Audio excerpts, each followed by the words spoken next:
Alright, good morning. This is the People's Mirror. Today we have prepared for you this morning a very shocking story that has happened in the Kenyan political scene. Not so shocking, but was not so anticipated.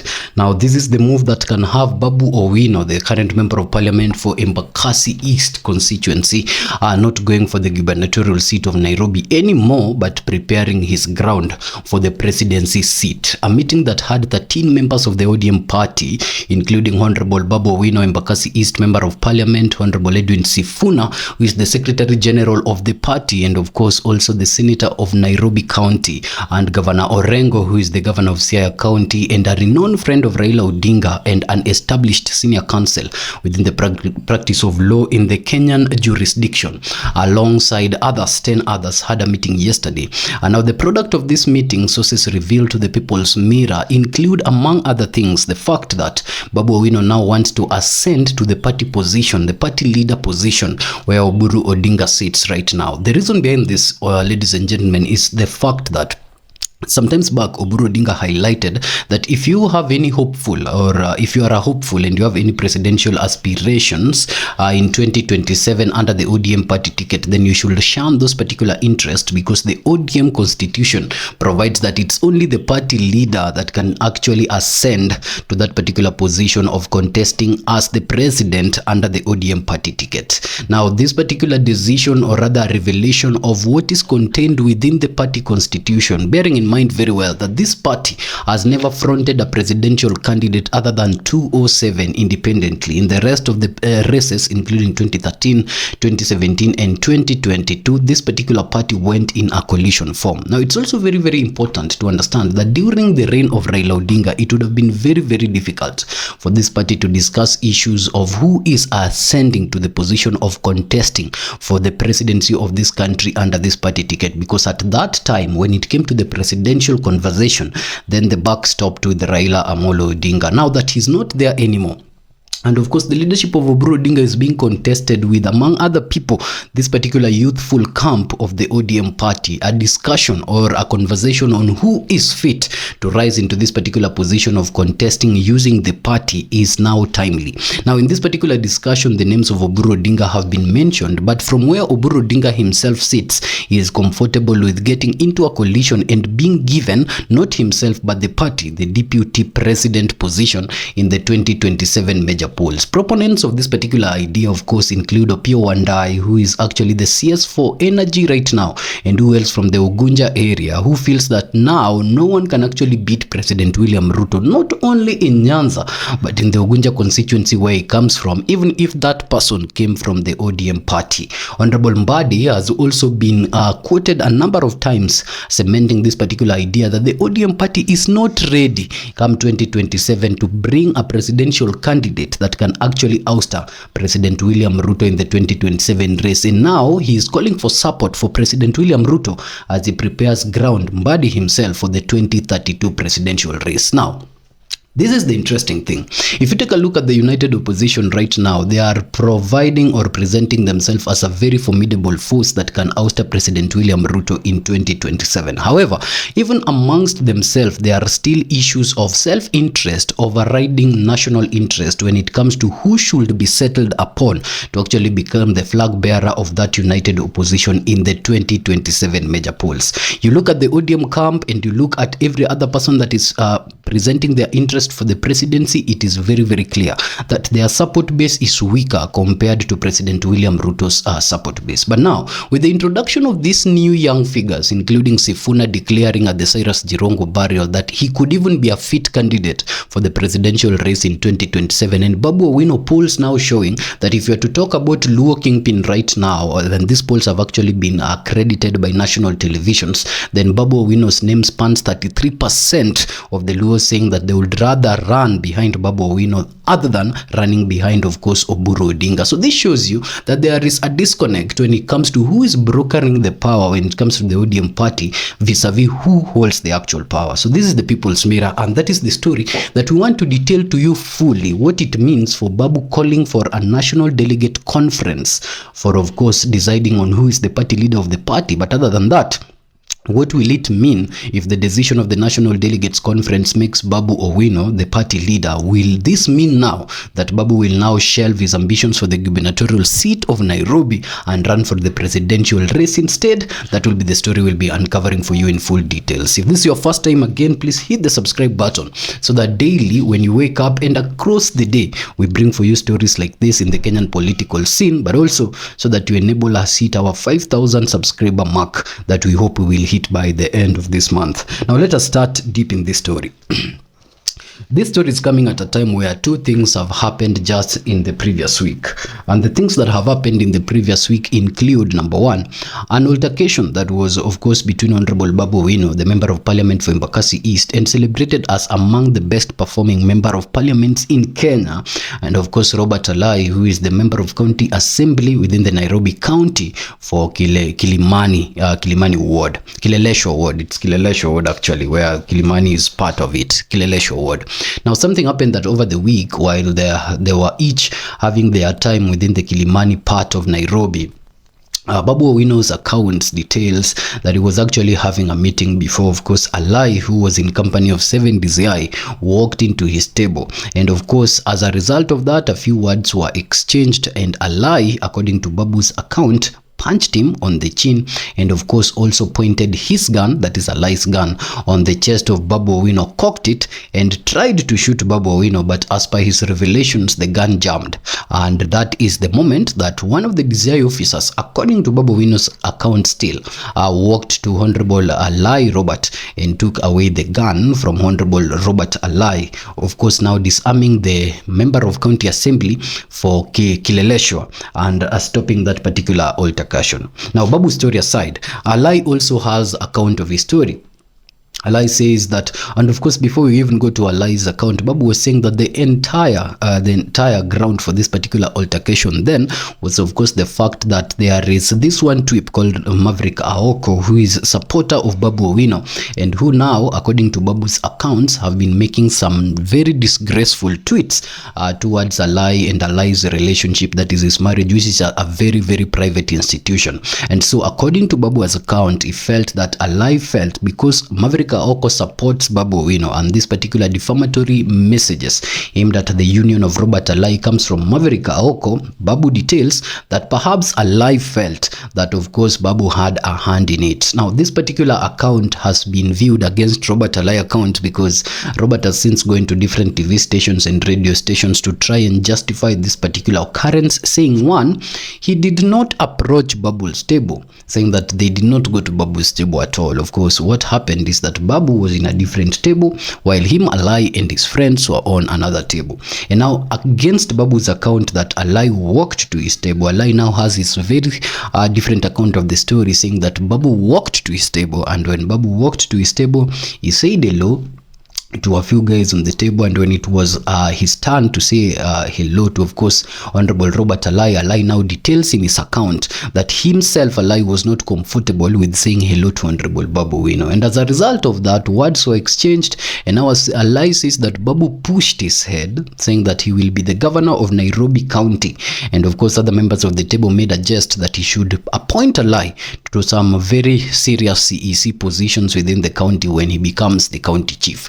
And so as a result of that, now the altercations occurred. Now, on the gun allegation, Alai has since defended himself, saying that his gun was on his waist, and because he didn't have a coat, he was only wearing a shirt, it was very, very visible, and so it was about to fall, and that is when the DCI officers went and grabbed the gun. Now, these two accounts have turned out to have some little falsehood amongst them, because each of them are being perpetrated for the betterment of the candidate that is seeing them. So the CCTV footage now details the entire thing of Babu walking from his table to Alai's table, and of course an altercation happening as a result of that, and Alai pushing other people, including a lady who was not even part of this particular conversation and who has not resurfaced in this particular accounts of the two, before going ahead to push Babu Owino, where eventually Mr. Owino throws a chair at Alai, and Alai in return also retaliates with another chair before Babu is walked outside. And so this is the beauty of technology, ladies and gentlemen. Sometimes individual political political accounts, irrespective of how much we support them, might hide the key details of what actually happened. And now in the world of technology, once they have all given us the accounts, we always go back to what really happened from the eyes that were there, the technological eyes. And the technological eyes does not make either Alai or Babu the hero in that story. Now that story aside, it has since quietened down. I think the two have found an amicable way of resolving their disputes. Another thing also happened within the week. The neck of Honorable Sifuna was on the guillotine, and he was going to be cut very soon. Now, this was from the proponents of course, the broad-based arrangement within the ODM party, who felt that Honorable Sifuna, whenever he speaks, sometimes speaks his voice but hides it under the coverage of the party secretary general position. Others felt that sometimes when Sifuna speaks, he speaks the party position. However, this particular position of Sifuna has, of course, as we detailed in one of the episodes here at the People's Mirror, you can find it as really, of course, ruffled feathers with a lot of other key politicians. Now, the politicians that are the broad-based arrangement had a discussion, including a letter that was written, and we have detailed here the People's Mirror, to the ODM party wanting Sifuna out. But this other camp felt like Sifuna is still very timely within this particular ODM arrangement. Now, what happened eventually is that Honorable Leader Odinga appointed a board of trustees, and out of this board of trustees, the trustees went beyond the position of Oburu Odinga and reinstated the position of Sifuna, saying that until all issues are resolved, the letter that was written calling for the whipping of Honorable Senator Sifuna should be shelved until all party structures, of course, have been exhausted and have been explored. Now that marked the end of that particular bickering against Sifuna. Then the following day, these two ODM young tucks who have been on the spot over the week did not spare it. They called a meeting, or rather found themselves as part of a meeting that included Honorable Orengo, the former Attorney General Honorable Amos Wako, nominated Senator Asige. There was Honorable Babu Owino, Member of Parliament for Embakasi East. There was Honorable Edwin Sifuna. There was the Member of Parliament for Turkana East, I think. And there was a whole load of other leaders who were present in that particular meeting, making a total of 13 ODM young tucks who met to now discuss the future of the party. Now, here is where our conversation and our analysis begin. The rest was just a recap of what has happened in the week before these two individuals found themselves in that part of the negotiating table. But now they met and they were discussing the future of the ODM party. Now, let us remember quite a bit what happened in ODM at 20 before we go on this story, which we will cover just very shortly in just a minute. While at ODM at 20, something was very clear. There was a very big disintegration when it came to the young ODM members and the old ODM members. Or rather, when it came from the point of the ODM members who have served in the party for so long and are now serving in the government in different cabinet positions, and the young ODM members who have now just started their political careers in about 5 or 15 years ago.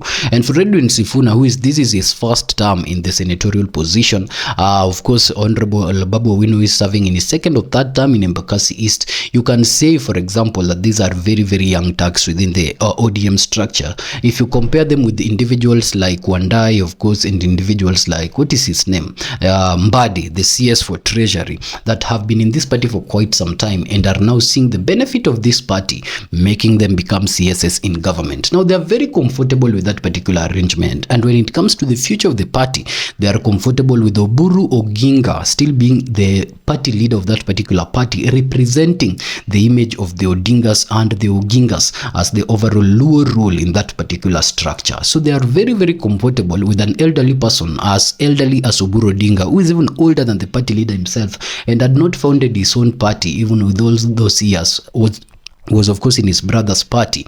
But this elderly side of the ODM party are more comfortable with the leadership of Oburu Odinga, because what does the leadership of Oburu Odinga promise them? One, it promised them an order of seniority. They feel like it will be more comfortable to stay within the ODM party if the party leader is someone senior than them, that they can actually go talk to, listen to their advice and follow, rather than if the leadership of that particular party was left in the hands of the young people. Number two, Oburu Odinga is someone that is amenable to this particular agreements, that favor the elderly side of the party. Now you see, if we are talking about something like as example as the future of the party in terms of whether the party should take a deputy presidential position or the party should go with the presidential candidate in the 2027 race, for someone like Oburu Odinga, that particular decision will be easily made based on the people that are serving in the government right now. And that is why you see the likes of Wandai,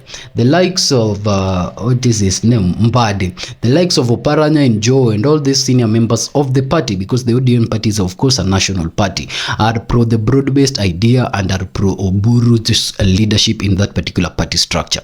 Now Oburu's leadership is not or rather a lot of does not sit well with a lot of other people. So Oburu's leadership does not make a lot of other people comfortable, including now we can say categorically that even the Odinga family might not be comfortable with the leadership of Oburu, because you remember at that particular conversation in Mombasa, when Odinga spoke and when Odinga's statement actually distanced themselves with Oburu's position, because Winnie was calling for a national delegate conference to of course decide the future of the country, saying that the way that Oburu's decision came about was not in spirit of the ODM party that is national in structure, but only followed the aspect that was the Raila Odinga and the Jaramogi Oginga Odinga family. Now, this particular call for a national delegates conference seems to be the voice of the young members of the party right now, saying that for the party to go ahead as a national party post the death of Raila Amolo Odinga, then the first thing that needs to happen is that the decisions of how the party is being run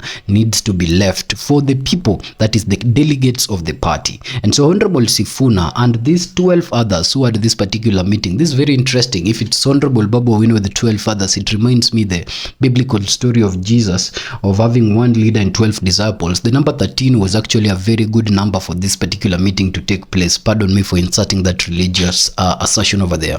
But this 13 feels like the future of the ODM party is the national delegates conference being held. And this national delegates conference being held will now steer the future of the party in a way that the party members feel that it is democratic and they are involved in this party. Orengo, who defends this position, has been quoted saying that the ODM party is a national party. It's not a tribal party, and so its decision must mirror the national outlay. So let's say, for example, people go for the national delegation party that Winnie hinted in the ODM at 20, and that now these young thugs of the ODM party are talking about right now. What will happen? Most likely they believe that if the ODM party was to call for the members of the ODM party to make a decision, then the party leadership will shift from Oburu Odinga. To who the party leadership will go depends with the people that will offer themselves for that particular election for the party leadership. If this particular leadership competition was to have Wandai, Oburu, Wandai, Oburu, Babu Owino, of course Babu Owino will win it. If it was to have Mbadi, Oburu, Babu Owino will still win it. If it was to have Sifuna, Babu Owino, Oburu, then you'd not be certain on who will win it, or even if it was to have Orengo. The reason why I'm saying this very categorically is that a large number of the ODM leadership are young people, and they are looking at the future vis-a-vis the decisions that Oburu has made since he took leadership of this party, and they're looking at Babu Owino, the anger he has for political position as a party leader. Then they see the future of this party more solid with Babu Owino than with Oburu Odinga. And the reason to back my position with this, ladies and gentlemen, is the fact that the statements I'm saying have already been verified by national televisions that have now done what we call opinion polls on if you are to ask the kingpin of the Luo nation and you are to ask who is fit to become the party leader of the ODM leader right now, as per the opinion polls that have been done by different televisions, you would see that Babu Owino spans around 33% and his second competitor is at around 10%, who is Oburu Odinga. Now the young Turks have seen that they have support, but the structures of power are making their support diminished. The structures of power does not actually give room for their support to be seen and for their support to be explored. And as a result of this, they are looking for now a new way of making sure that whatever they do is based on the support of the people and is not based on the power structures and of course the systems that have been created and are in place for power brokerage. Now there is the statement that we started with that Oburu Odinga said that if you're a hopeful within the ODM party for the presidential seat of 2027, this was part of his new year message. He said then you should forget those particular dreams, because the party position is from the party constitution, and the party constitution clearly provides, according to Oburu Odinga, that the only person that can ascend to the position of power, that is a person that can contest under the ODM party as the presidential candidate in any election, is the party leader. Now, this position might be as it is because the ODM party has not ever looked at this particular position for quite some time. We hinted in the beginning of the episode that 2007 was the only time that the ODM party presented themselves as an independent party of a coalition, and they had a presidential candidate. But in 2013, of course, they had CORD. In 2017, of course, they had NASA. And in 2022, of course, they had Azimio. So these are three elections where the ODM party has been a very strong backbone of a coalition, but has never been the party in the ballot box. So these conversations are very necessary. 25 years later, 20 years later, walking into 2027, where now, just like 2007, this might also be the time when it is now fit for the ODM party to present a presidential candidate following the demise of Honorable Raila Odinga. And now Babu Owino is pushing for a national delegation, national delegates conference within the party, saying that it is an obligation of the party members now to decide who among everyone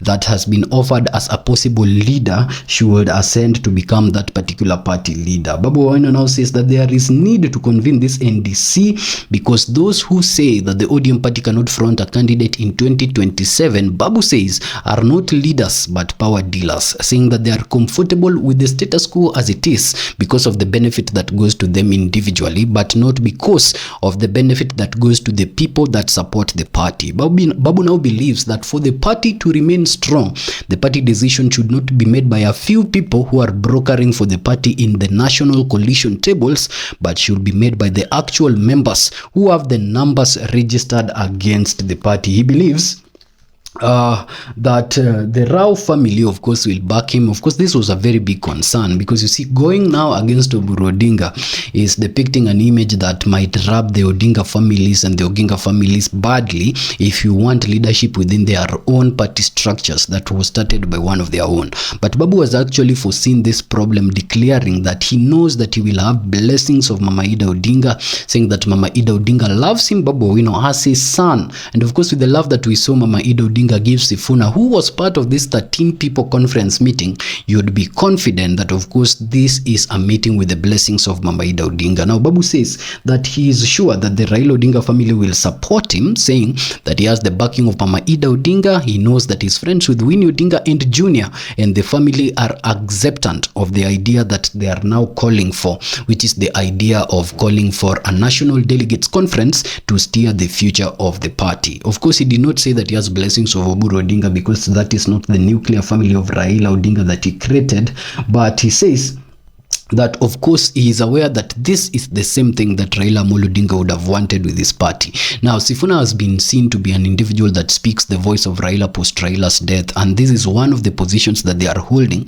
that going into 2027 with a presidential candidate was something that Raila hinted. If you remember well, ladies and gentlemen, Raila himself said, who told you that the ODM party will not front a candidate in 2027? And so whereas the senior members are disagreeing amongst themselves on what to do moving into the future, it seems like the exit of Raila Odinga has now left room for the young Turks to actually present themselves for the Gen Z's blood that shed in 2024 and 2025 as a choice of the young population in the ballot come 2027. Now, this particular move comes at a time where Oburu said that the only party leader can actually vie in that particular position, and that is why now Babu believes that after Baba it is Babu, kwa sababu bila Babu ni tabu. And now he believes that going into this particular delegates conference will give him the mandate as the party leader of the party, and will give him the overall mandate to decide whether to vie in the 2027 presidential seat or the Nairobi gubernatorial seat of course, the Nairobi gubernatorial seat within the same election. But now, as it seems, if Babu could actually go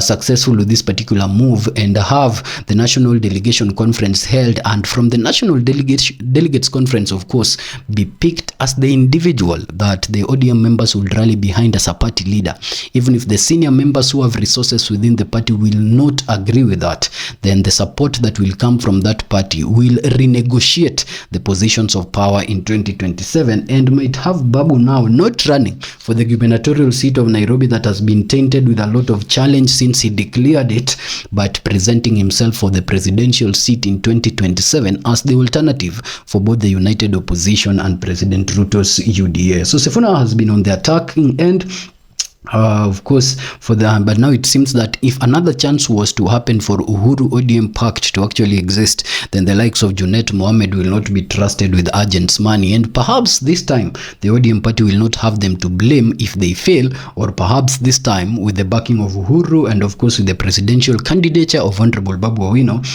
just like that, the ODM party might succeed. So what is going to happen? We are taking a look at what is going to happen. Wandai, for Mbadi, for Joho, for Paranya, who are very, very influential when it comes to the financial muscle of the party, but right now does not have the direct support of the people, and have even said that the ODM party is weak, that it cannot beat Ruto in Ugunja and in Nyanza. What is going to happen if a national delegates conference was to be called and all these particular individuals were out and Babu became the presidential candidate? Are they going to rally behind Babu for a presidential candidature of 2027, or are they going to distance themselves from the ODM party and join the UDA government fully as individuals, independent of the backbone, which is the ODM party? Now, promises one thing, and of course he will not rally behind President William Ruto. That is what Honorable Sifuna has promised. He has said whatever comes, he does not fear anyone and is willing to take it on whichever way it comes. But one thing for certain is that it's not going to find himself in the Ruto camp in 2027. These statements are coming even after Rigathi Gachagua gave direct warning to Sifuna, saying